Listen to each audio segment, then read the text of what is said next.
in life, the hard conversations are where the biggest growth is. And it's so easy to shy away. Oh, it's a bit of a mood killer. We've talked about date night, for example, which we do every week, and it's not. There are things that you want to talk about outside of the house, away from the kids. It might be around the kids' schooling, or it might be that you just want to have a conversation without someone saying "mum." They never say "dad." That's a good thing, right? Oh no, they know my favorite word is no. Having that ability to talk, and sometimes there are going to be more difficult conversations in there, like particularly when it comes to money. So look, we've got this coming up. It's not a particularly exciting thing to talk about. Like there might be a tax bill coming up, or there might be you're doing a renovation on your home, or there could be an owner's corp check that you're going to have to put in some money in a sinker fund or whatever it might be.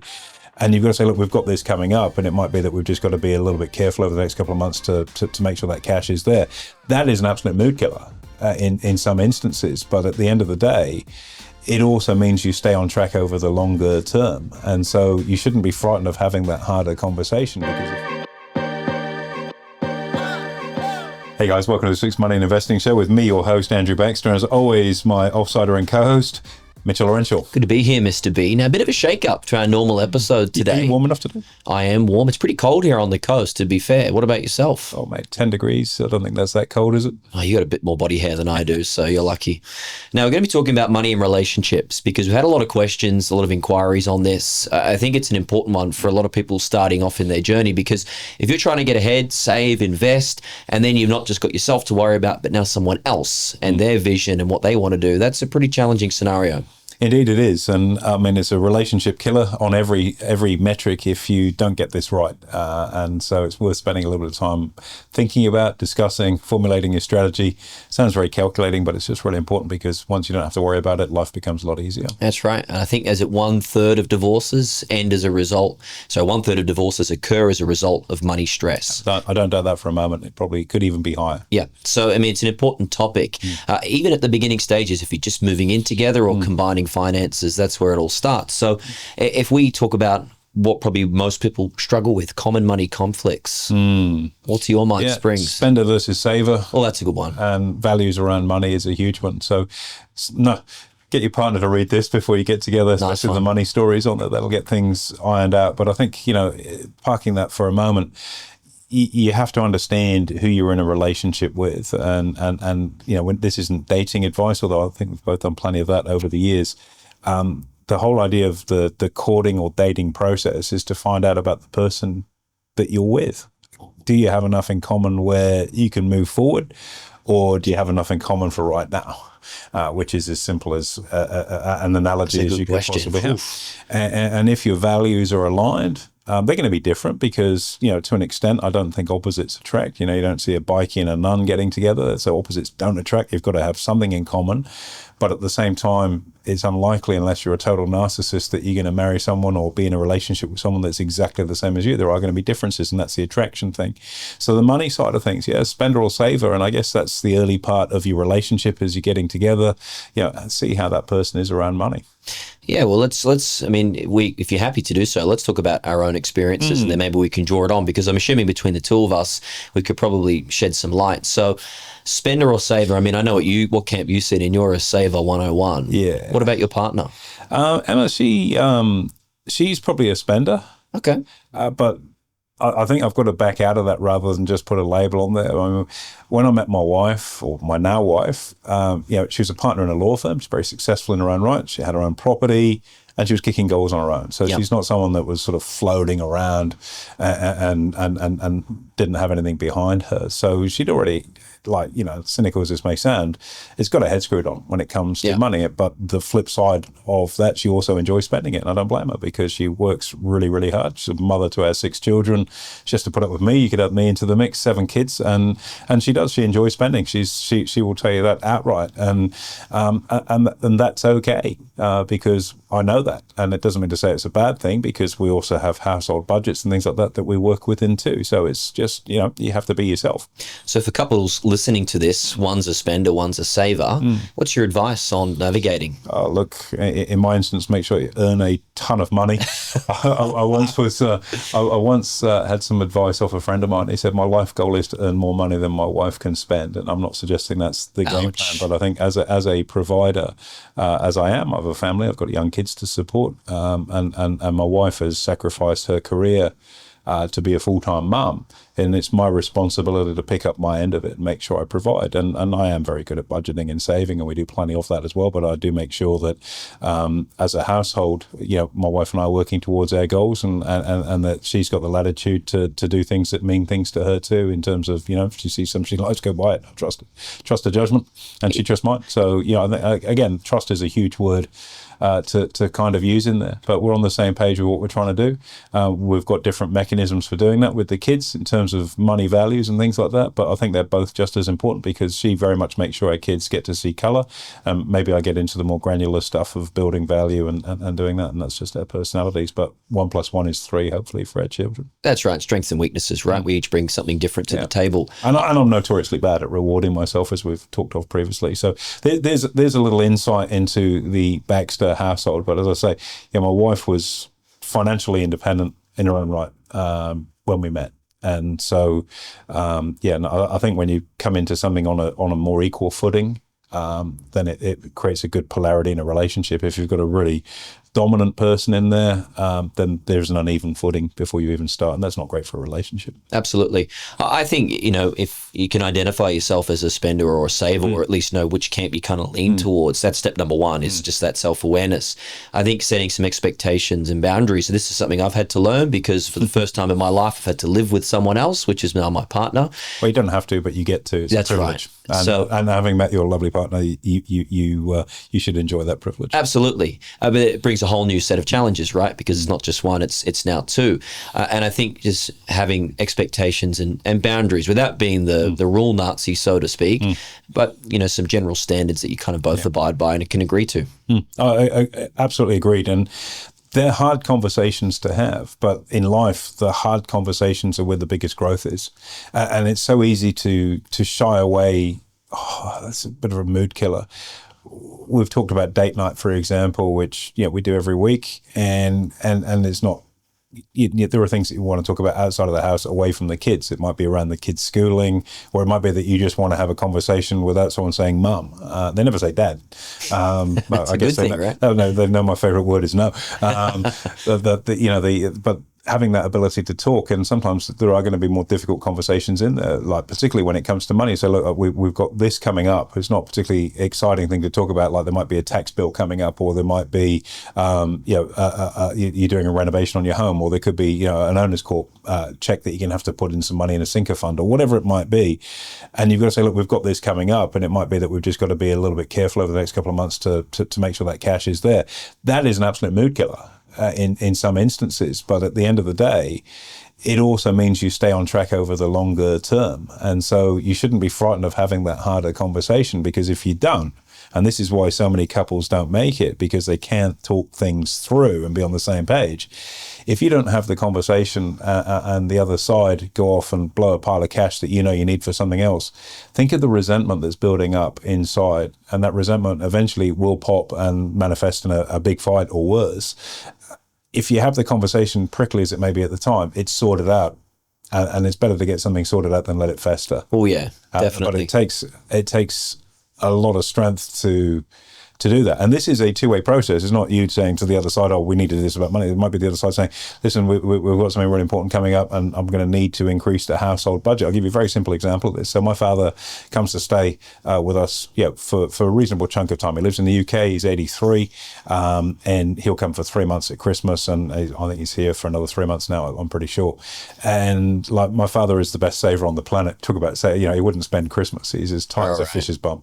He's also very generous too, to be fair. Apple doesn't fall too far from the tree, right? I wonder where I got it from. And at the same time, so Emma's sort of like, your dad's here for a period of time. That's an extra adult in the house.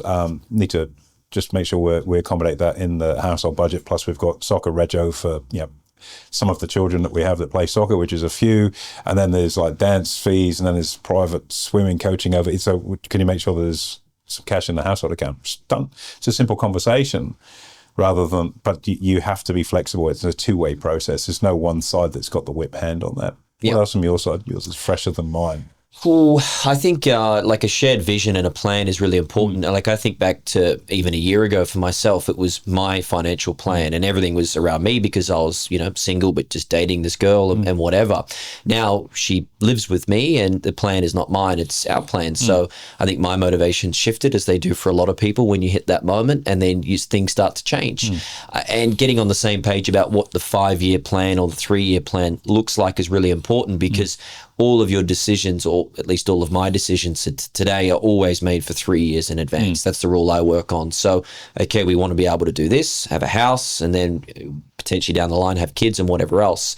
What do I need to do now? And that's really important step, I think, for a lot of couples. It's huge. And the difficulty, if you've been a lone wolf for a period of time, is if mentally you're not in the right place for that conversation with yourself, with your partner, or to be in a committed relationship, which again is why so many relationships break down. That selfish, that lone wolf mindset is very, very hard to let go of. And I had that for a really long time. I remember, gee whiz, would have been probably 23 years ago, sitting down with my accountant, and I'd just come out of a long-term relationship. It's actually the girl I moved to Australia with. And he said, like, go and have some fun. Great advice from your accountant. Yeah. And do what you need to do. He said, but I'll give you one piece of advice. Don't get too used to your own company because you can get stuck with it. And you can so easily fall, and I think it's actually quite sage advice because you can get so selfish about how you see things when you're in a situation where it's just about you.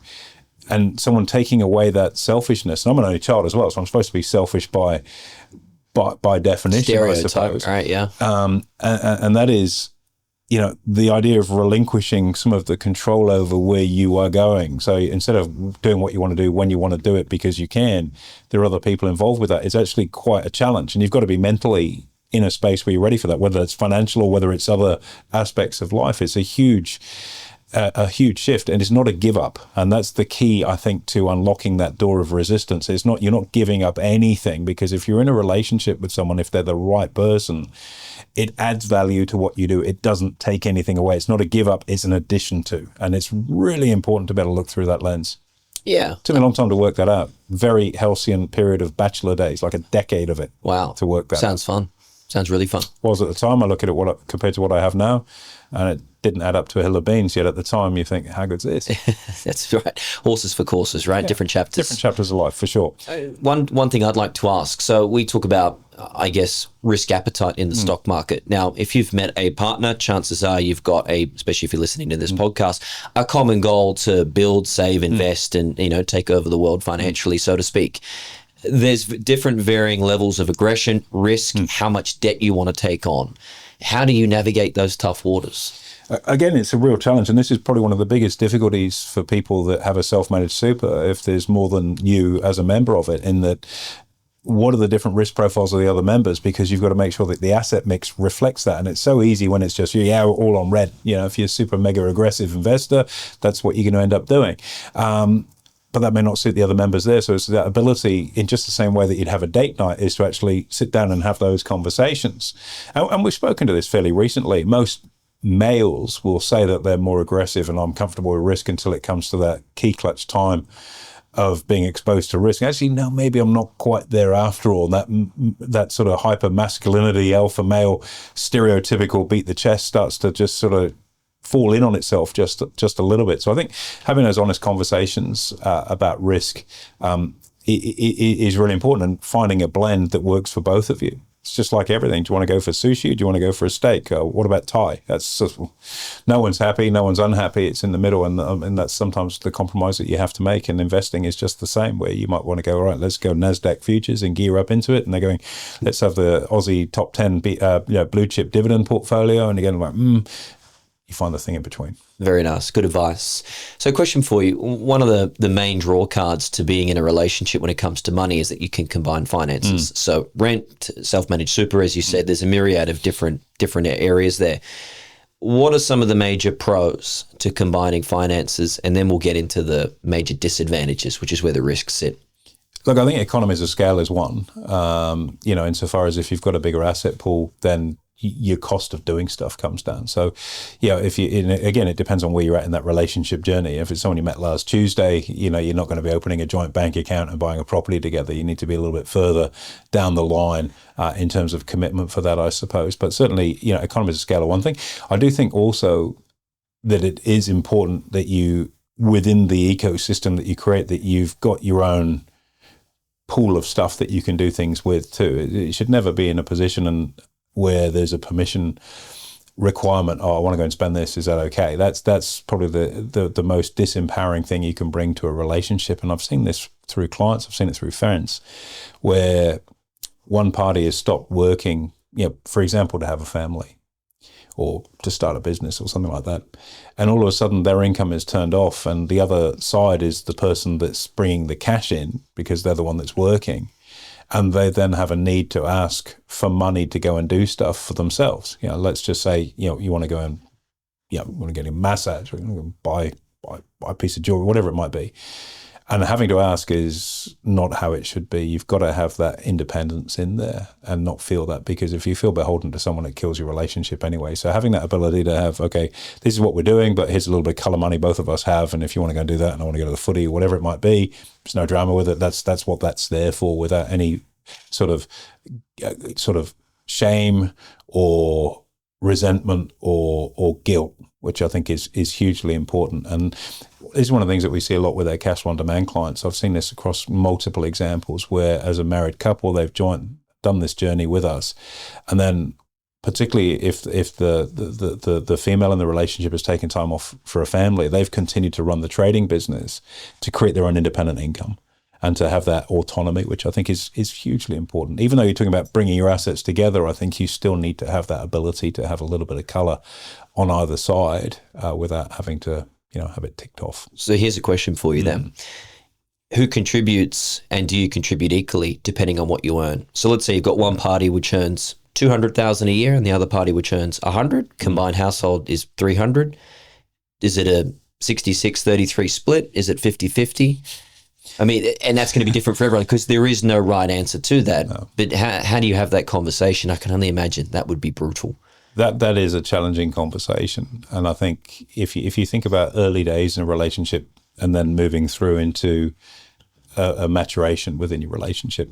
So let's say you're going to go and rent somewhere together, early days, and you go, okay, the rent is X and there's X we need for groceries or whatever the bills are. We'll both put this in and we're contributing equally to this next step. That's a nice scenario. That's good. Which is great for step one. Yeah. You move a little bit deeper and then things change. And I guess, in my instance, it's quite challenging because, I'm in a position that's quite different from most people. So it's hard to say, you should be contributing equally, because what is contribution? Is it about money or is it other things? So if I look at the sacrifice my wife has made, and like I said previously, she was a partner in a law firm, great income. She was doing very nicely, but compared to what my income is in a different level by quite some. Yeah, we can speak frank here. Totally different ballparks, right? And so for her, if I look at the sacrifice she's made, she's put a chosen career on hold. She's been a dedicated mother for the last 10 years, which has then left me to be what would look like on paper the person that's earning the money. And you could go, well, that's unfair because you're having to put everything in. There is no way on God's green earth that I could do what I do without the full support of my wife and what she does in our home, with our children, and within our relationship. So just because the dollar contribution is not the same, the contributions are equal and they've got to be viewed that way. And again, that's a really hard wall to bust down, because most people's metric is, well, what dollars are you putting in? But when you move into a deeper relationship, a more committed relationship, a marriage, for example, then things have to change. And you can't see things as, this is my little fiefdom that I've created and that's yours, and we put it together and see where it takes us. It's like, I understand that you can't practice law and be a full-time mum with 6 kids. It'd be absolutely ludicrous to try and do this. She still practices. She's a special counsel, so she's not on the books every day in court doing that sort of stuff, but she still works in law. But what it does enable me to do is what I do. And because I'm able to do it without a lot of the stress, because she manages that, I'm able to do what I do even better, which means there's more coming for both of us. And it's down the guts. And that's the model that we've developed, which is likely to be very different for other people. And it is really hard to have like the one size fits all approach that happens to work for me and my family, and it's probably quite different to how a lot of people would see it. And I'd like to think that's why we have a great family and a great relationship. And and into the same vein, you could argue about things like prenups and binding financial agreements and things of those nature. If you've got one party coming with more than the other, how do you see it? And I don't have a prenup. I don't have a binding financial arrangement with my wife. We're in it together. It's as simple as that. And I made the decision when I got married, bearing in mind the area of law that my wife practices is family law, that was it for me. And I know most people start a relationship like that, and I'd had quite an extensive period interviewing prior to getting married, so I kind of knew what I wanted. And I stand by that decision. And I think personally, and this is just my value system, which is different from the next person, I don't think you can confidently walk into a room if you're looking for where the exit is. And that's the way I see a prenup, insofar as, I wanted to go into a relationship that I wanted to be for the rest of my life. And if I had half an eye on, okay, but just in case it goes wrong, I've sunk the boat. Yeah, you've ruled yourself out of the race before it's even started. Yep. I get that. And hence, it's a committed and I'd like to think very successful relationship. And everybody is different on that. And I have friends going, you are mad. They're all split up. I'm not. Yeah. And it's not because I'm tied there with a financial ball and chain. I'm there because I genuinely love my wife and my family, and I want to be there. Yep. That's nice. Beautiful. Everyone's thank you for sharing, because I'm assuming there's other listeners in your situation. Yeah, I'm kind of in your situation too, but just without the kids and the marriage part, insofar as I'm very motivated by success and by money, and my partner doesn't really care whatsoever. I mean, she's happy to go camping. I prefer to go to the Amalfi Coast. So, there's differences there. We took the approach where everyone has strengths and weaknesses. That's my strength. A big part of my life too, and this is going to sound crazy, but I'll get to why it's so important, is exercise. And for me, exercise leads into everything in my life. If I'm training hard, I'm working better. If I can do those two things without any hassle or stress or any of the outside distractions, then my life will run far better. Her motivations is make sure everything in our household is looked after in that sense, where everything just runs on autopilot for both of us. That's what works for us. I do the majority of the bills and paying for stuff. She does the majority of making sure that everyone's happy, which for us works perfectly. Every relationship is different, and don't forget, this is at a point in time. So my wife is a lot younger than me, and at some point in time, I love what I do, so I don't consider I've retired when I was 29. I haven't worked since, and so I don't look at it as that. But at some point, if I wanted to be less hands-on, or even less hands-on than what I am now, and hand the reins on to you guys, which is already happening, as you know, and all of that, my wife might want to step back into her career path, which she quite likely will, because she's very good at what she did and she enjoyed what she did. And you'd be happy with that? No dramas? And I would be. And then I'd be in a position where the boot's on the other foot as someone that's okay, well... You're on kid duty. I'm on kid duty. Yeah. And that, I don't think... I'll wait till they're a bit older, a bit easier. Wait, they're all 10 plus. I'll wait till they're sort of 25 or something like that, and then do it. But, and the things do change, and they do go through cycles. And I think, all of the lenses that we typically look through come back to how we were brought up. And my mum and dad, and I know, with Dean and Sue, it's probably not that dissimilar either with your parents. My parents were equal partners.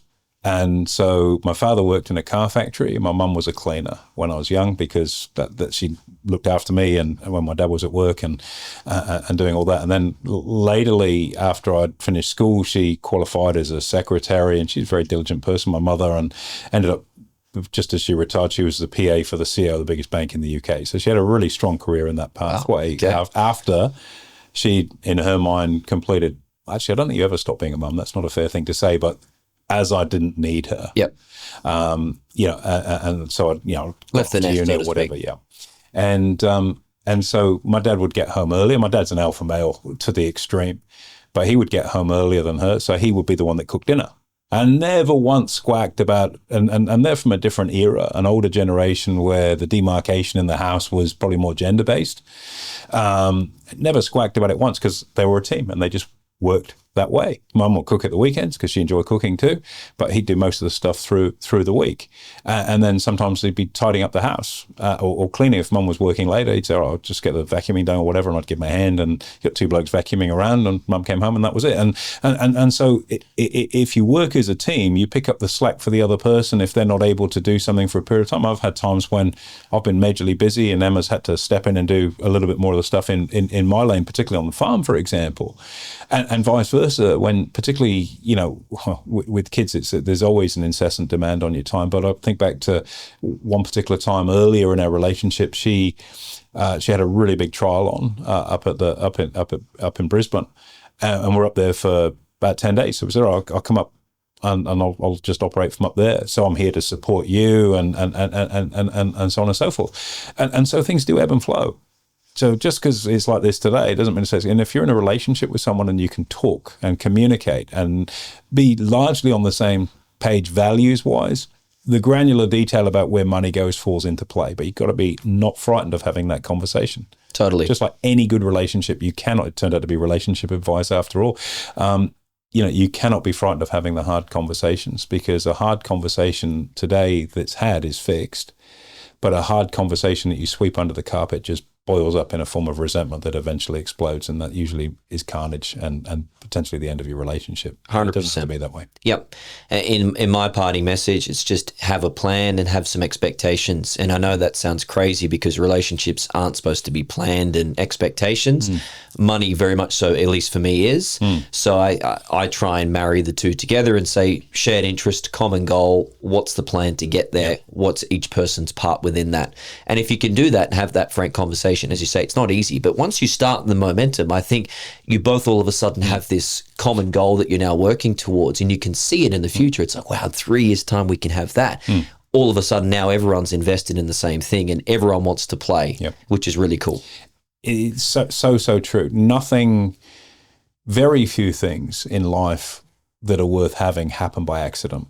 There's a process or a thought or a game plan to kind of get there. And you have to have that plan. You have to better communicate that plan, because in your own mind, if you're on this pathway, every time I try and talk to you about this, you get really prickly.